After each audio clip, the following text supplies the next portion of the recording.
Olá, meu nome é Juliana e esse é o podcast Clássicas Sem Classe, no qual eu discuto clássicos escritos por mulheres pouco lidas, não traduzidas, excluídas do cânone ou esquecidas, bem como clássicos da literatura queer. Tudo sem a menor classe, claro.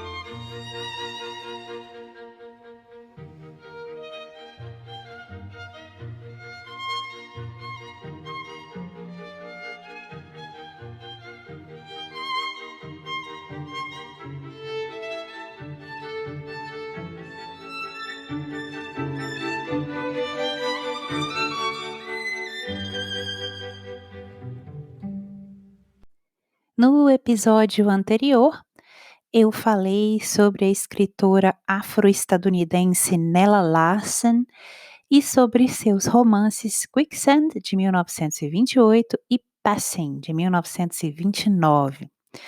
E no episódio de hoje, eu falo sobre a escritora austríaca de família judaica Anna Gemeiner.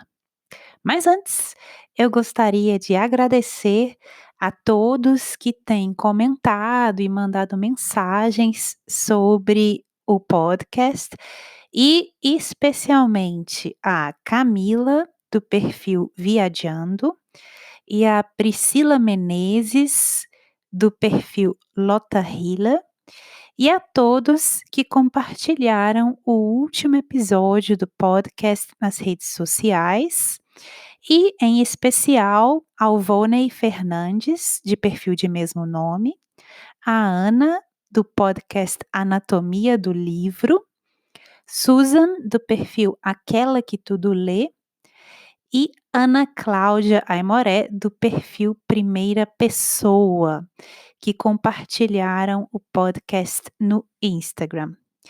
E a Mariana, do perfil Mariana Santiago, que me deu uma série de sugestões de autoras para ler e abordar aqui no podcast. E eu aproveito para reiterar, Mariana, o meu convite para que, se você ou a sua amiga que você mencionou lá na mensagem, se quiserem participar do podcast, é só falar. Muito obrigada, gente. Bom, e agora vamos ao que interessa, que é saber quem foi Anna Gemeiner. Abre aspas. Nenhum assassinato foi perpetrado hoje à noite, porque não há ninguém para nomear os assassinos. Ninguém está deitado imóvel no chão congelado com o rosto para baixo. Ninguém pergunta o que está acontecendo esta noite em todas as ruas, esquinas e florestas remotas em todo o país. É uma noite sem lei. Não há crime, porque não há acusador. Fecha aspas, Anna Gemeiner no romance Mania. Anna Wilhelmina Gemeiner foi uma escritora austríaca nascida em 16 de março de 1902. Ela provinha de uma família de judeus liberais em Viena. Seu pai, Rudolf, era advogado e ela tinha duas irmãs mais novas, Alice e Elisabeth.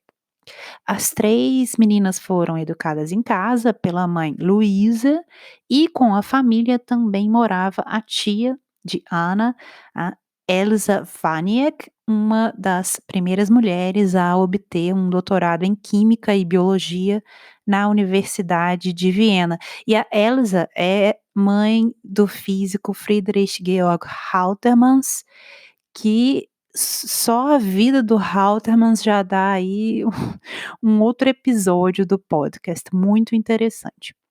Mas voltando aqui para a vida da Ana, a Ana iniciou a faculdade de Filologia das Línguas Alemã e Inglesa na Universidade de Viena em 1920, mas abandonou os estudos.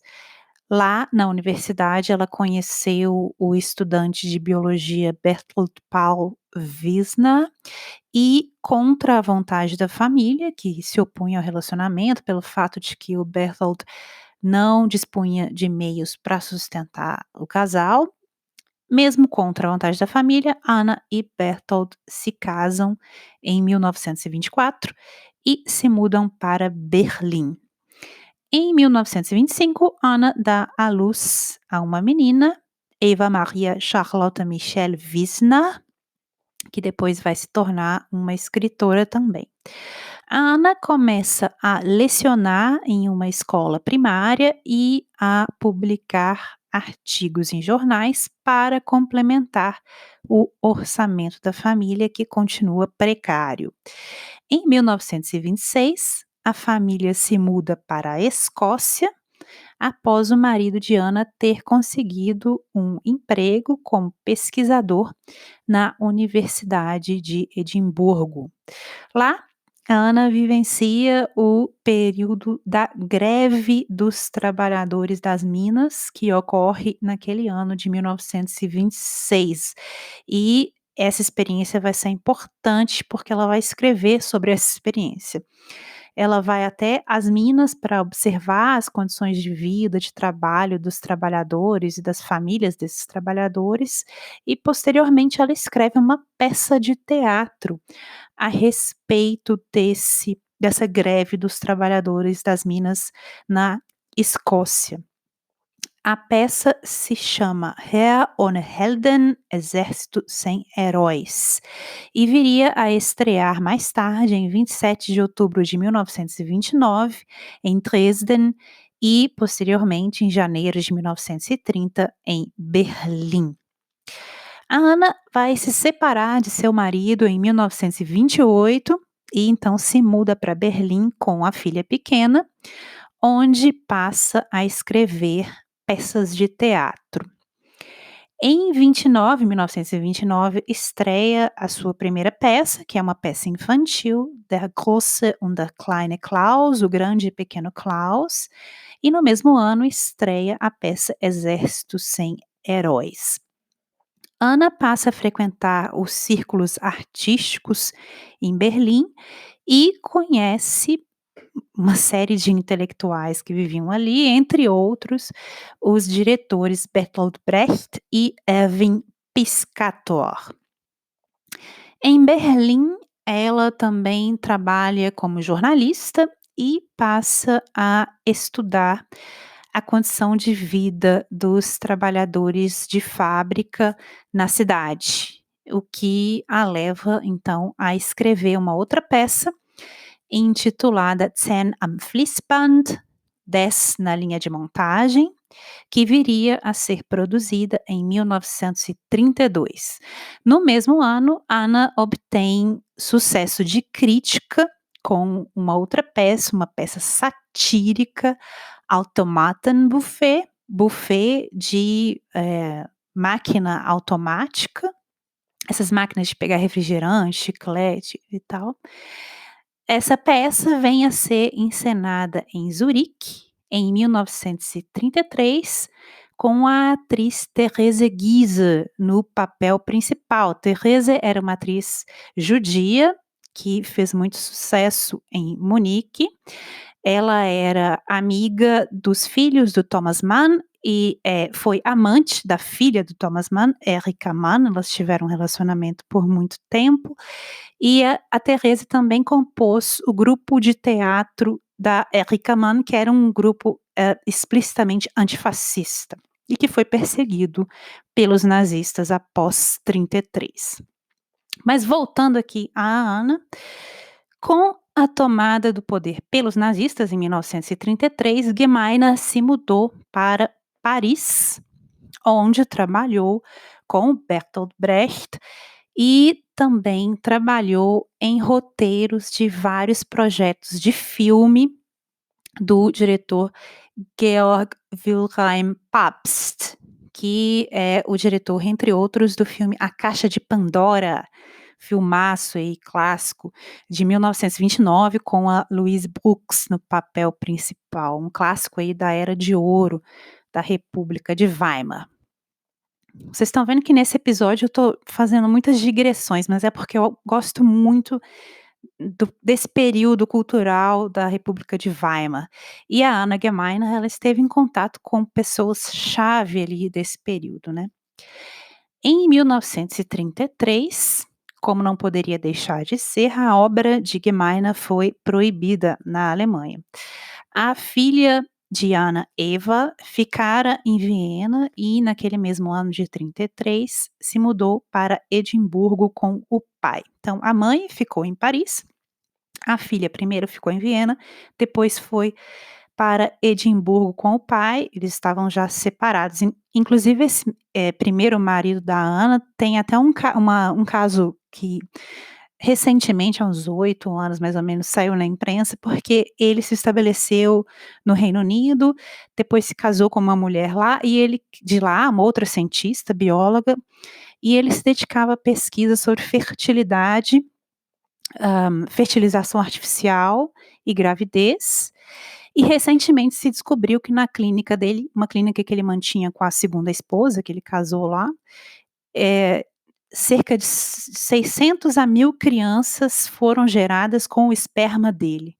Então isso saiu aí nos jornais há cerca de uns 8 anos, 5 anos, não me lembro muito bem. Voltando aqui para a Ana, ainda em 1933, a Ana publica um conto, Marianne wartet, Marianne espera, está esperando.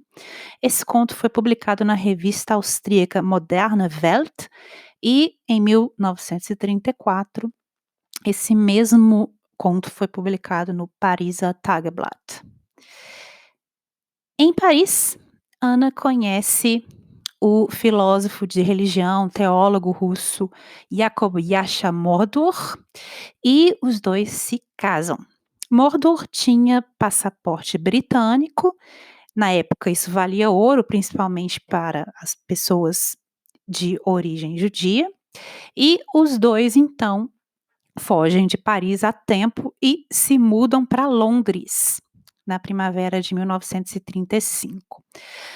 Lá, Ana retoma a guarda da filha, que até então morava com o ex-marido, e a família, Ana, Mordor e a filha com outro cara, a família passa a conviver com um grupo de intelectuais austríacos e alemães exilados que moravam ali em Londres, entre eles Sigmund Freud. Gemeiner publica então 2 romances, Mania, originalmente publicado em 1938, que eu vou discutir mais tarde aqui nesse episódio, e o romance Café do Dôme, originalmente publicado em 1941. Ambos foram publicados sob pseudônimo. Lembremos que a obra de Anna Gemeiner estava sendo perseguida naquele tempo na Alemanha, então ela publicou sob o pseudônimo de Anna Reinach, por uma editora holandesa que foi muito importante por publicar obras de escritores de língua alemã exilados pela editora Verido, em Amsterdã. Essa editora fez um papel fenomenal a publicar a obra dessas pessoas, que estava proibida na Alemanha, eles publicavam a obra na Holanda em língua alemã, dando um exemplo aí de resistência. Mania é, então, um romance publicado, que foi também publicado em inglês, foi publicado originalmente em alemão, por essa editora holandesa, e foi publicado também em inglês, sob o título The Wall, O Muro, em Londres, em 1939, e sob o título Five Destinies, Cinco Destinos, em Nova York, também em 1939. Mania só viria a ser publicado na Alemanha muito mais tarde, em 1984. Em 2006, esse romance saiu em formato de áudio, né, audiobook, audiolivro, e há agora uma edição nova em alemão de 2014. O romance Café do Doma também foi lançado em inglês, na época de sua publicação, que no original se deu em alemão, foi lançado em inglês em Londres, com o título Café do Doma e com o título The Coward Heart, O Coração Covarde, em Nova York, também em 1941. Por ocasião do bombardeio da Força Aérea Alemã em Londres no outono de 1940, a chamada Blitz, a família se muda para Devon e depois para Berkshire. Ana, nesse período, deixa de escrever, não publica mais nada e passa a se dedicar integralmente a ajudar o trabalho de pesquisa do marido dela, que era centrado nos temas da teologia, da história e da filosofia da religião. E após a morte do marido, Jacob Yasha Mordor, em 1950, a Ana volta então a escrever, mas ela passa a escrever em inglês, ela nunca mais escreve em alemão. E ela publica vários livros originalmente escritos em inglês, biografias, coletâneas de conto com temática religiosa, porque era essa temática que ela pesquisou para ajudar o trabalho do marido, e também poesia. E ela publica esses livros sob o nome de Ana Mordor. Os livros publicados por Ana nessa época foram os seguintes: The Death and Life of Julian, 1960, A Jar Laden with Water, 1961, No Screen for the Dying, 1964 e The Sovereign Adventure, 1970. A filha Eva se torna, como eu já tinha dito, uma autora de relativo sucesso. Ela passa a escrever livros infantis que tiveram relativo sucesso e ela publicava sob o nome de casada, Eva Ibbotson. Inclusive, ela escreveu um livro que algumas pessoas alegam que a J.K. Rowling usou como inspiração para escrever o primeiro volume do Harry Potter. Pois bem, Anna Gemeiner faleceu na cidade de York em 1991, aos 88 anos. À época, a sua obra se encontrava esquecida. Lembremos que seu livro de maior sucesso, Mania, havia sido editado em 84 na Alemanha, e os seus romances passaram a ser reeditados apenas a partir dos anos 2000. E Mania foi republicado em inglês, com tradução de Kate Phillips, em 2003, pela editora Persephone Books, que eu já mencionei no segundo episódio da primeira temporada do podcast. Até onde eu sei, esse romance não foi publicado em português ainda. Eu creio que tenha sido publicado em espanhol, mas eu não pude apurar essa informação. Abre aspas. Seus ideais foram declarados válidos. O eterno quartel. Um país de uniforme. Uma nação de pé, alinhada ao que era mais baixo. Ele juntara as cascas das verdades arruinadas e as transformara em bens reluzentes para consumo em massa. Fecha aspas, Anna Gemeiner, no romance Mania. Sabe essa sensação um tanto estranha que nós às vezes temos quando nós ouvimos um estranho no ônibus ou um estranho na rua e por acaso o que esse estranho está dizendo naquele exato momento soa exatamente como um personagem de um livro que você está lendo? É mais ou menos isso o que aconteceu comigo quando eu li Mania de Anna Gemeiner, um livro de 1938, pela primeira vez, mas não com relação a um personagem específico. É o que eu senti com relação à atmosfera retratada nesse livro.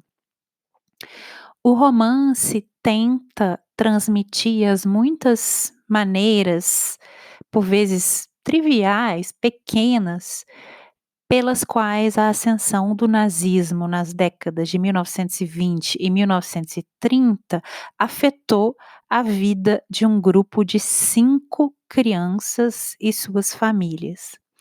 E a atmosfera retratada na obra, que é uma atmosfera, assim, carregada de ressentimento, de raiva, de revanchismo e de um medo, assim, que as pessoas não sabem muito bem definir, essa atmosfera pode parecer muito semelhante com a atmosfera do que nós vivemos hoje em alguns aspectos.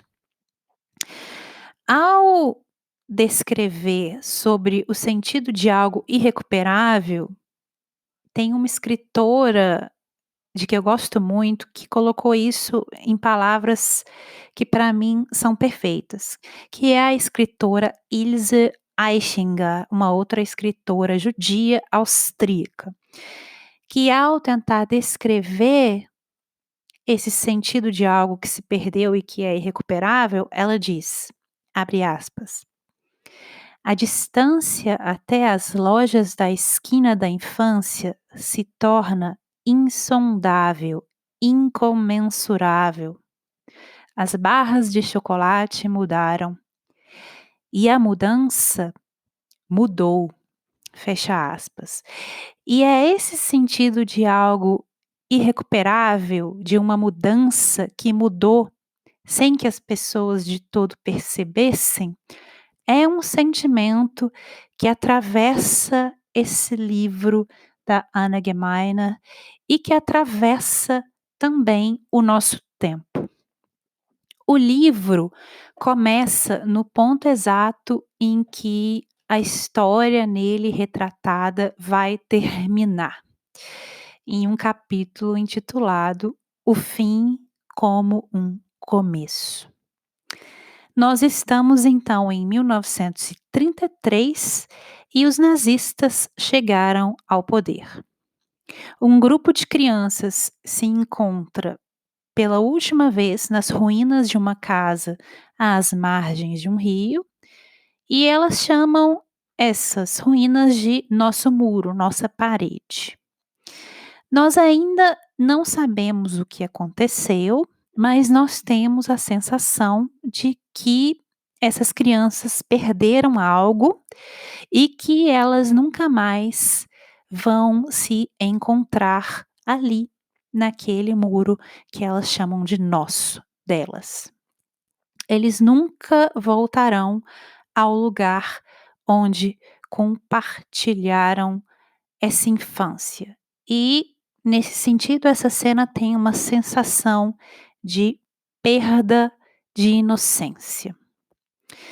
Então a história dá um salto para o passado em 1920, para a noite em que cada uma dessas 5 crianças, que são Mania, Heine, Franz, Harry e Karl, cada uma dessas 5 crianças foram concebidas.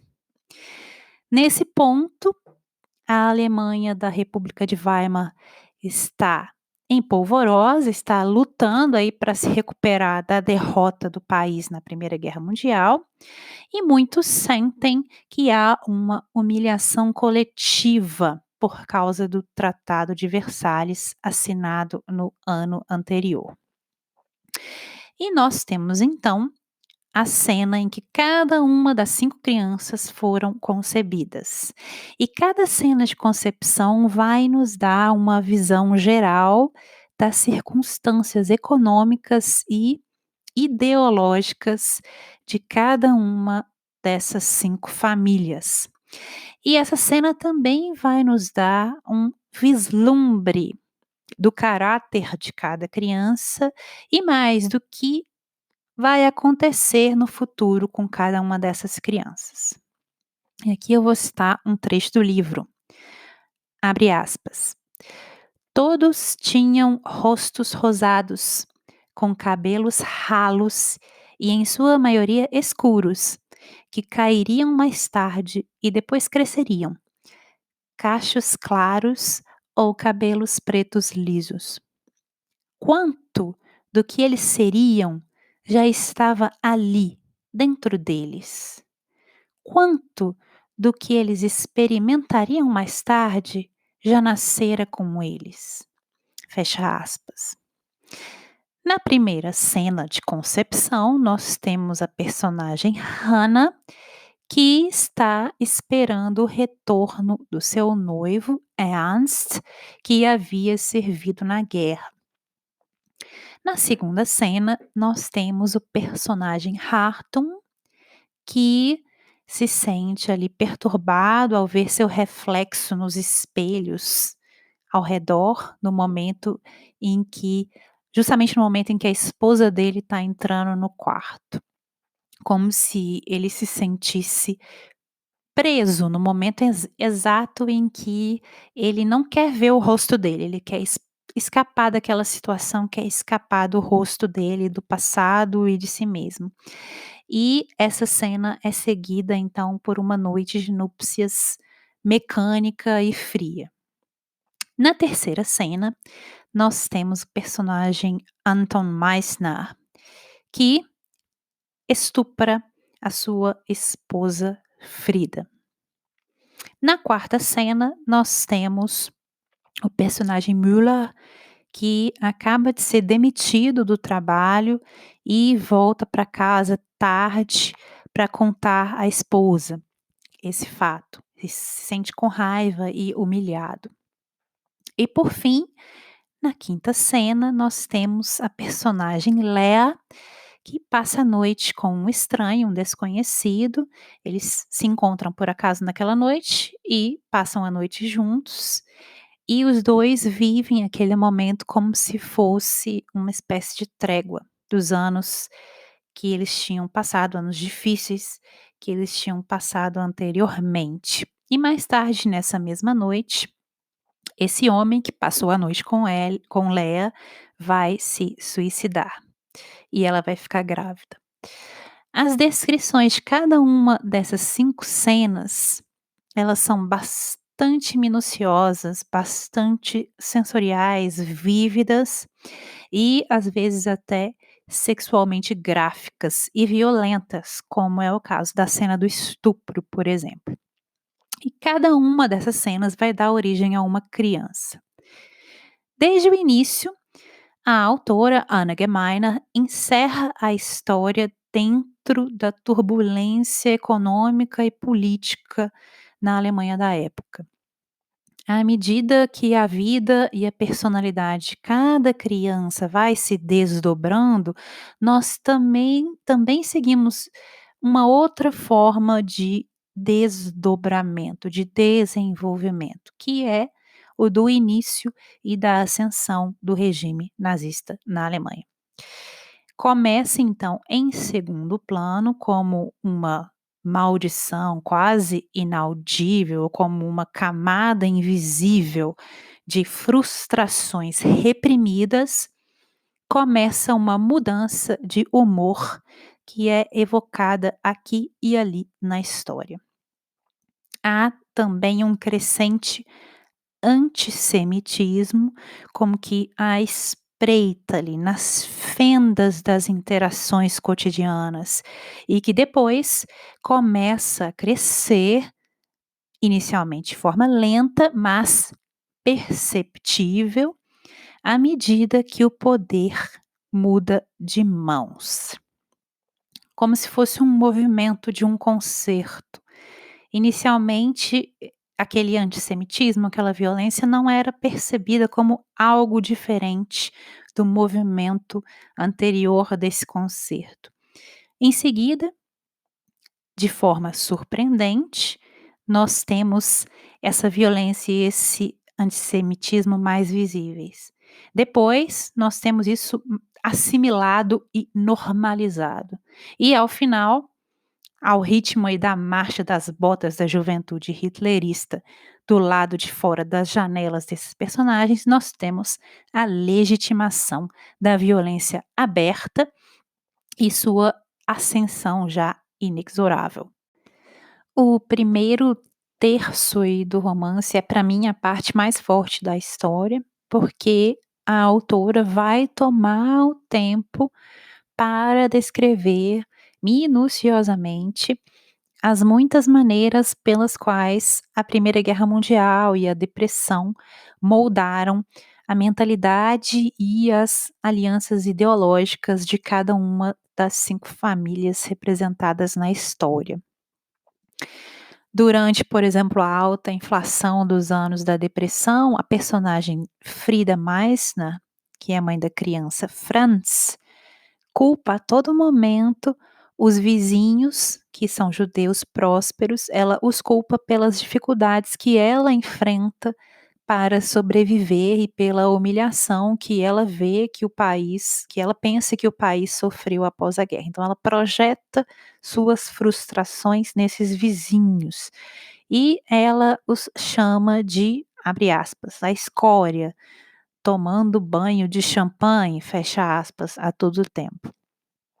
O marido dela, Anton Meissner, que é o pai do Franz, é um personagem que é um nazista de carteirinha, que começa ali participando das reuniões secretas antissemitas e depois ele vai subindo nas fileiras do partido, ele é um oportunista e se torna, ao final, uma figura rica e influente. O personagem Müller, que é pai da criança chamada Karl, é um operário comunista de fábrica que perde o emprego pelo fato de que ele é muito aberto, muito franco contra as injustiças que ele vê acontecerem ali no ambiente de trabalho. E mais tarde, pelo fato de ele ser um comunista, ele é forçado a se esconder e é perseguido. O personagem Max Hartung, para mim é um personagem muito interessante, ele é o pai da criança chamada Harry, e ele é um banqueiro, filho de um judeu, e ele é o estereótipo do judeu antissemita, porque ele é casado com uma mulher ariana, e ele é obcecado por se tornar ariano, por ser considerado assimilado, por assimilar a cultura alemã e ser considerado alemão. E ele se envergonha de sua origem judaica, ao ponto, assim, de que ele esconde o pai dele é judeu, idoso, sempre que tem visita em casa, ele esconde o pai dele. E não só isso, ele negligencia o próprio filho em favor de uma outra criança, que é uma criança ariana, que a esposa dele, Ariana, havia concebido após ter sido estuprada por um membro da antiga elite alemã. Então vocês veem aí um ambiente completamente tóxico. E não bastasse isso, o Harton culpa os judeus pelo que ele chama de, abre aspas, falta de vontade dos judeus de se assimilarem, fecha aspas. E ele acha que os judeus é que são culpados pelo antissemitismo, de que eles são vítimas. Então ele não consegue aceitar a sua origem. E ele acredita firmemente que o dinheiro que ele possui poderá protegê-lo da crescente intolerância do regime. E nós já sabemos que esse não será o caso. Nós temos ainda o personagem Ernst Heidemann, que é pai da criança Heine. Ele é um médico idealista, pacifista, que tinha abraçado o humanismo liberal depois de ter servido como soldado na Primeira Guerra Mundial. Então vocês vão vendo aí que em cada personagem a autora coloca como uma expressão de uma corrente ideológica. Eu vou citar uma parte do romance aqui, que diz respeito ao Heidemann, o humanista liberal. Abre aspas.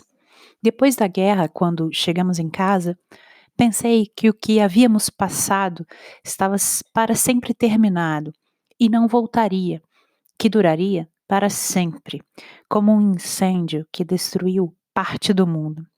As pessoas estavam cansadas e tristes, mas ao mesmo tempo parecia que o país havia mudado, tornara-se sábio e mais humano. Eu não acredito mais nisso. Não era verdade. As coisas continuaram latentes. E agora, lentamente, está voltando por todos os lados.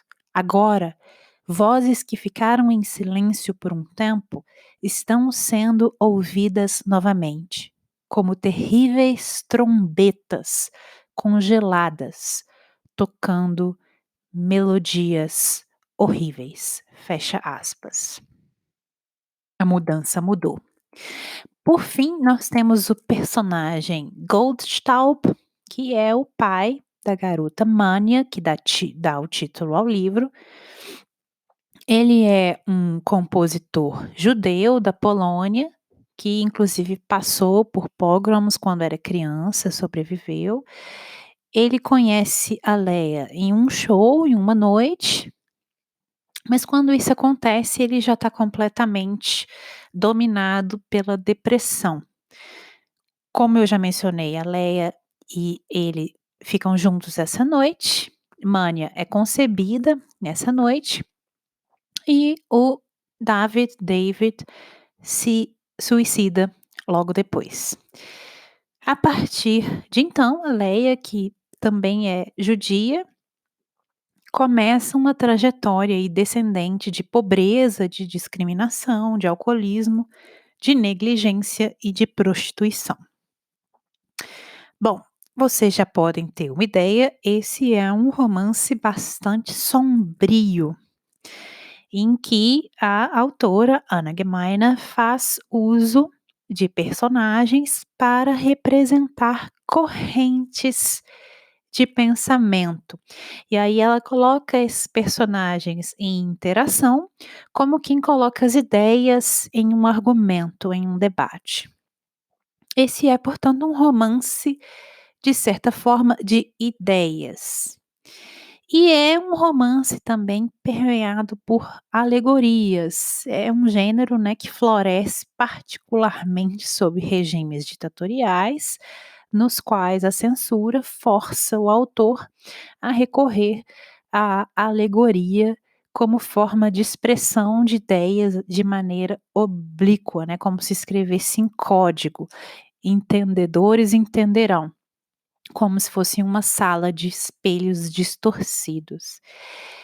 E os personagens do romance da Gemeiner, particularmente os pais de cada uma das crianças, eles são claramente tipos.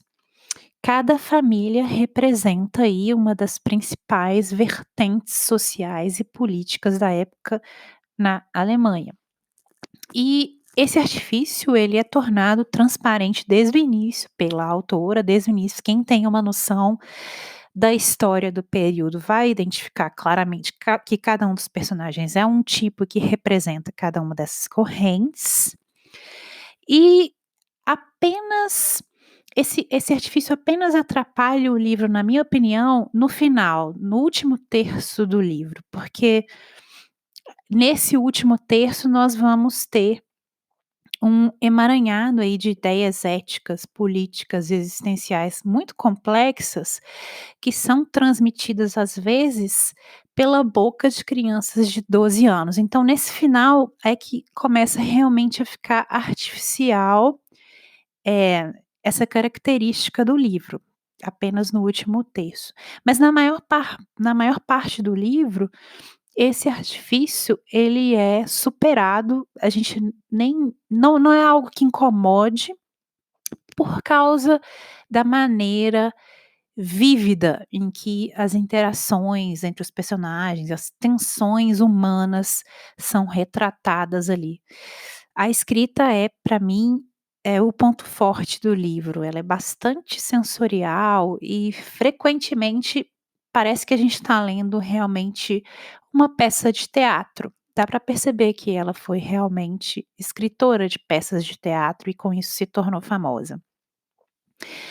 E no final o livro parece uma combinação de realismo detalhado e de idealismo apaixonado da autora. No cerne do romance, como o leitor já deve esperar aí pelo título, está a garota Mania. Ela também é não só o centro de atenções do romance, mas também o centro de atenção de seus 4 amigos, Heine, Franz, Harry e Karl. À medida que as vidas dessas crianças se cruzam, eles ficam amigos e começam a se encontrar regularmente nesse muro, né, nesse muro que eles chamam o nosso muro, a nossa parede. E à medida que a raiva e a violência começam a se espalhar na sociedade ao redor dessas crianças e muitas vezes nas famílias dessas crianças, esse muro no qual eles se encontram é paradoxalmente o lugar onde eles podem derrubar todos os muros que estão ali se fechando ao redor deles. É um lugar de brincadeira, de encantamento, de liberdade, onde eles podem retornar à inocência, retornar a eles mesmos. Aí eu vou citar um trecho do livro, esse muro é, abre aspas, um recife contra o qual a inundação de eventos se precipitava de forma impotente, fecha aspas. O mundo do lado de fora estava completamente violento, mas contra aquele muro da infância e um muro da imaginação, aquela violência não valia nada, não conseguia atingir, era impotente. Mânia é a mais pobre e a mais vulnerável das crianças, né, ela cresce sem o pai, a mãe naquele declínio contínuo, e ela é ao mesmo tempo a criança que mantém o grupo unido. À medida que a trama vai se desenvolvendo, nós já podemos ter a intuição de que esse vínculo, em algum momento, ele vai se romper, porque ele não vai conseguir resistir à violência do mundo ao redor dessas crianças, seja na rua, seja dentro da família delas. E nós já temos, nós já sabemos que essa violência crescente ao redor das crianças ameaça minar esse vínculo, essa amizade, essa inocência, esse muro, esse espaço de liberdade, principalmente à medida que a garota Mânia, por ser judia, se torna cada vez mais uma conexão sentida como inconveniente, primeiramente pelos pais de algumas crianças, e depois isso começa a chegar ao coração das próprias crianças. E isso é muito violento e triste de ler no romance. O vínculo entre essas crianças, ele é ao mesmo tempo forte e frágil. E essa combinação delicada que empresta um senso de beleza passageira à história da Anna Gmeiner. À medida que o romance avança, o desenrolar do regime e o seu impacto sobre as famílias e as crianças tornam-se cada vez mais perturbadores para nós leitores. A propaganda de ódio está a todo momento culpando os judeus pela depressão econômica, pela derrota da Alemanha na Primeira Guerra. Nós temos esse personagem Meissner, que ansia pela regeneração, entre aspas, muitas aspas, a regeneração do seu país e pretende se vingar do patrão que tinha mandado ele embora, que é o Hartung, o judeu rico, que ao mesmo tempo não gosta de ser considerado judeu, Nós temos esse personagem Hartung, que tenta fazer aí do seu dinheiro, da sua influência, uma espécie de escudo protetor, que acha que nada vai atingi-lo e começa a atuar contra outros judeus, que é preconceituoso contra outros judeus e que tem uma abordagem cínica quanto à moral e aos valores da sociedade. Então nós temos todo esse ambiente que vai se fechando ao redor dessas crianças. Mania na escola, por exemplo, para vocês terem uma ideia das cenas mais tristes, ela tem aulas sobre características racialmente típicas, essa pseudociência que passou a ser disseminada nas salas de aula para crianças naquela época. E ela é ensinada, por exemplo, a todo momento, ela é ensinada que ela é racialmente inferior.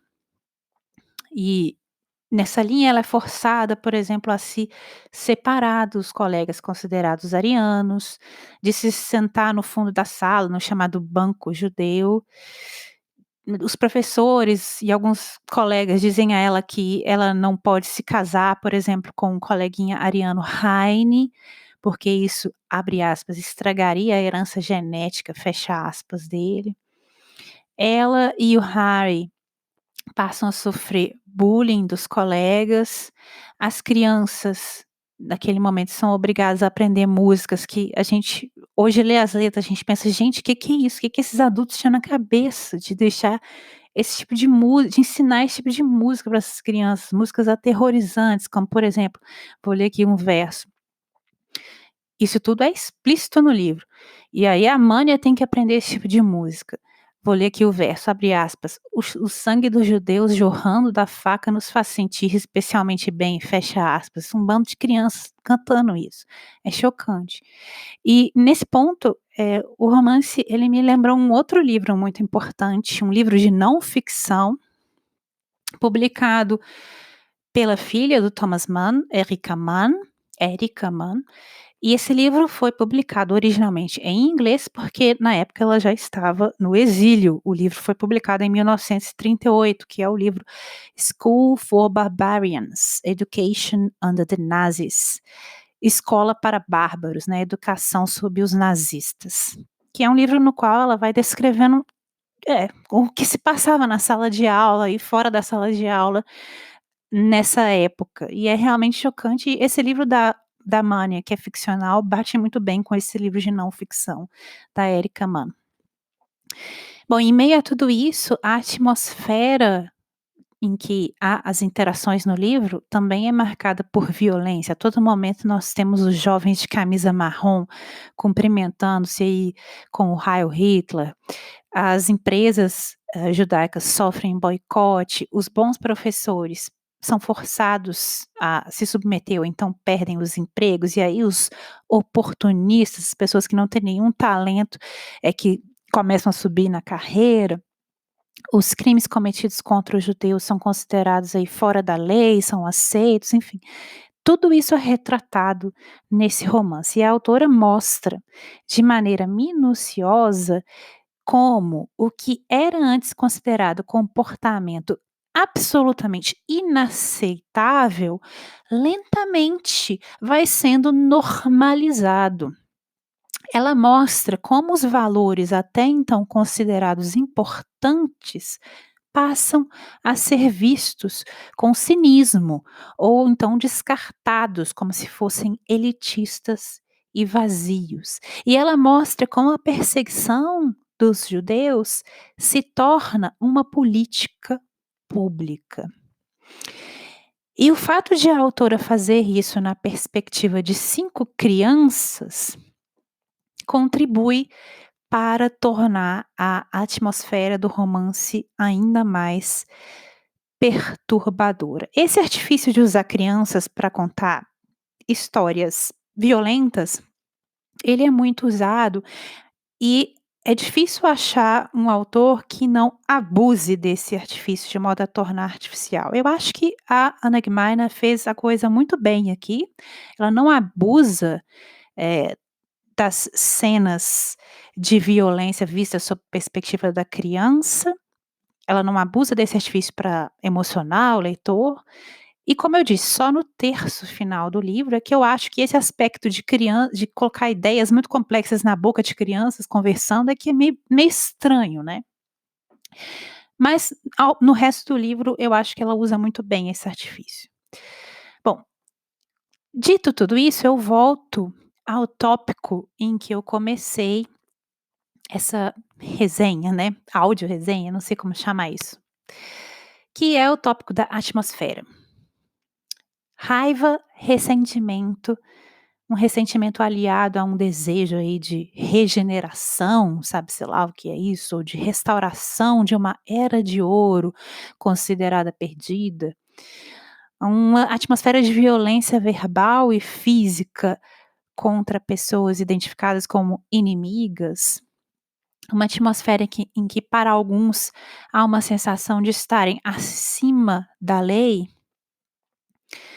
e que para outros há um certo cinismo. Essa é uma atmosfera que não é de todo estranha hoje.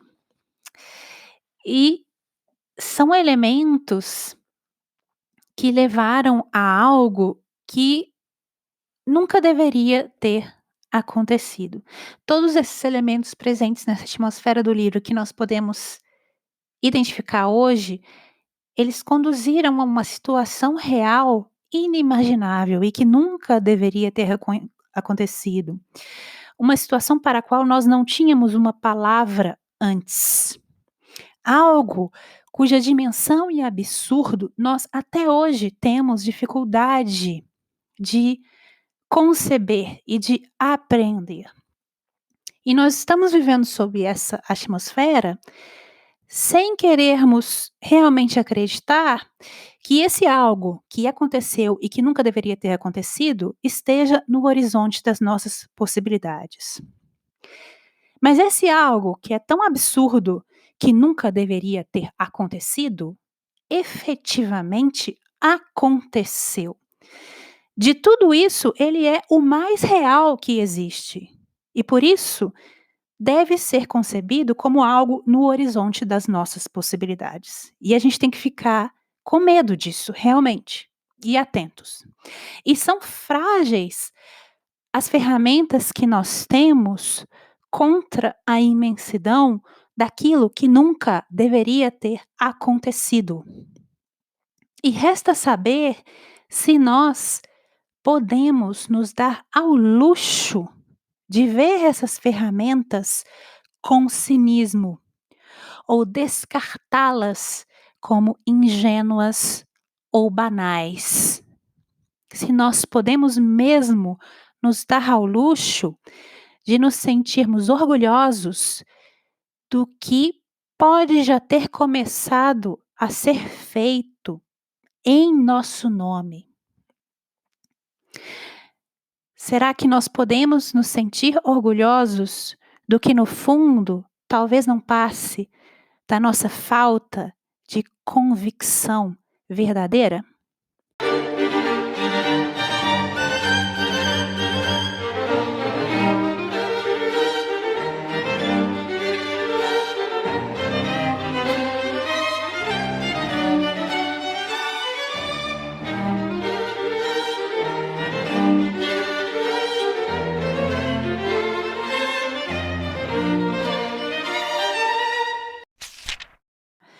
Abre aspas.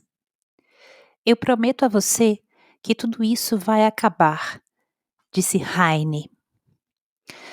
Um pensamento, frio e duro como pedra, tomou forma dentro dele e o acalmou por um momento.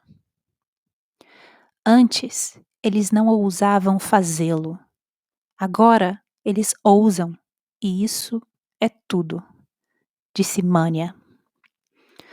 Heine caminhou sombriamente ao lado dela, com a cabeça inclinada. A pedra rolou e cresceu dentro dele. Fecha aspas, Anna Gmeiner, no romance Mania. É isso, pessoal. Se vocês tiverem algum comentário, sugestão, crítica ou pergunta, ou mesmo se quiserem participar do podcast, basta entrar em contato comigo por minhas redes sociais que estarão linkadas nas show notes desse episódio. Eu sou @blankgarden no Instagram e @ablankgarden no Twitter. Caso vocês ouçam o podcast no aplicativo Anchor, vocês também podem me mandar mensagens de voz por lá, e aí eu acrescento aqui no podcast. Todos os links vocês encontram no box de descrição desse episódio. E agora eu tenho uma pergunta aí para você que me ouviu até aqui. Você já leu o romance Mania ou algum outro livro da Anna Gemeiner? Você acha que ela ainda merece ser lida? E o que você acha que nós podemos tirar desse romance aí para os nossos dias? É só deixar sua opinião ou comentário nas redes sociais do podcast. Como sempre, eu deixarei uma lista de livros sobre a autora lá na página do podcast para quem quiser saber mais sobre ela. Muito obrigada por terem escutado até aqui. Espero que tenham gostado e até o próximo episódio.